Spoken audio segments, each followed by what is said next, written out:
Shalom, bertemu lagi dengan saya dan dalam pertemuan kita kali ini kita akan membahas satu topik di bawah judul Iman dalam Aksi. Saudara, hukum ketiga Newton yang menyatakan bahwa setiap aksi akan menimbulkan reaksi yang sama besar tetapi berlawanan arah. Hal ini menunjukkan bahwa apa yang kita lakukan dalam hidup ini akan berdampak bagi kehidupan itu sendiri. Hal yang sama juga berlaku bagi iman yang kita miliki. Aksi iman kita akan menimbulkan reaksi yang sama dan kembali kepada kita. Iman yang bagaimanakah itu? Saudara, dalam 1 Tesalonika pasal 1 ayat yang ketiga berkata, "Sebab kami selalu mengingat pekerjaan imanmu, usaha kasihmu, dan ketekunan pengharapanmu kepada Tuhan kita Yesus Kristus di hadapan Allah dan Bapa kita." Saudara, dalam ayat ini Paulus mengungkapkan rasa syukur dan kebanggaannya terhadap jemaat di Tesalonika. Dia memuji 3 kualitas utama dari kehidupan iman mereka. Apakah itu? Pertama adalah pekerjaan iman.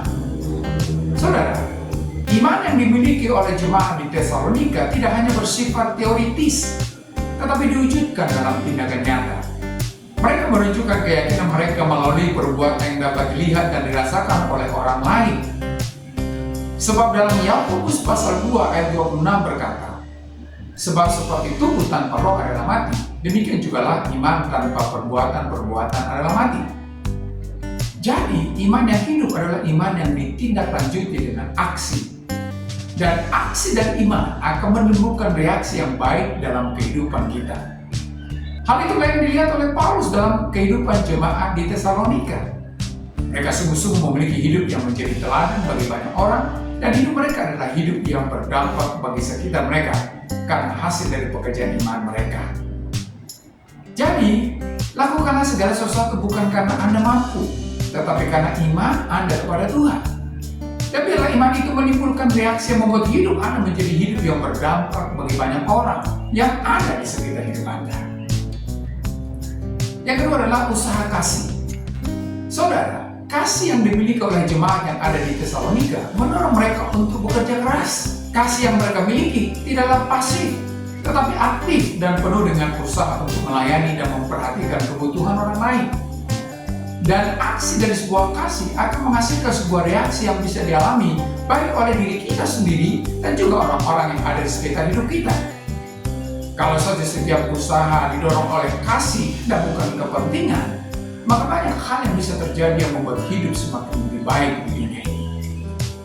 Hal itulah yang mendorong Yesus rela untuk berkorban bagi setiap orang di dunia ini yang menghasilkan keselamatan bagi setiap kita yang percaya. Dan Yohanes pasal 3 ayat yang ke-16 berkata, "Karena begitu besar kasih Allah akan dunia ini, sehingga Ia telah mengaruniakan anaknya yang tunggal, supaya setiap orang yang percaya kepadanya tidak binasa, melainkan beroleh hidup yang kekal." Kasihlah yang mendorong Yesus rela mati dan menghasilkan reaksi keselamatan bagi setiap orang yang percaya kepadanya. Jadi, dasarilah setiap usaha Anda dengan kasih, maka itu akan menghasilkan reaksi yang menjadikan berkat bagi Anda dan juga orang-orang di sekitar Anda. Yang ketiga adalah ketekunan pengharapan. Saudara, pengharapan jemaat di Tesalonika kepada Yesus Kristus memberi mereka ketekunan. Meskipun menghadapi tantangan dan kesulitan, mereka tetap teguh karena pengharapan mereka kepada Tuhan. Memang pengharapan membutuhkan ketekunan. Kalau tidak, maka kita tidak akan menemukan apa yang kita harapkan. Dan ketekunan dihasilkan dari pergumulan dan tantangan hidup. Namun, kalau setiap kita memiliki aksi iman dan kasih, maka kita juga akan tetap melangkah di jalan pengharapan kita. Jadi, tetaplah berharap kepada Tuhan, maka itu akan menghasilkan ketekunan yang membawa Anda ke setiap apa yang Anda harapkan di dalam Tuhan. Oleh karena itu, milikilah aksi iman, kasih, dan ketekunan, maka Anda akan mendapatkan reaksi yang akan memberkati kehidupan Anda. Jadi, milikilah iman yang aktif, kasih yang penuh usaha, dan pengharapan yang memberikan ketekunan. Sampai di sini pertemuan kita kali ini, dan kita akan lanjutkan dengan kesempatan. Terima kasih dan shalom.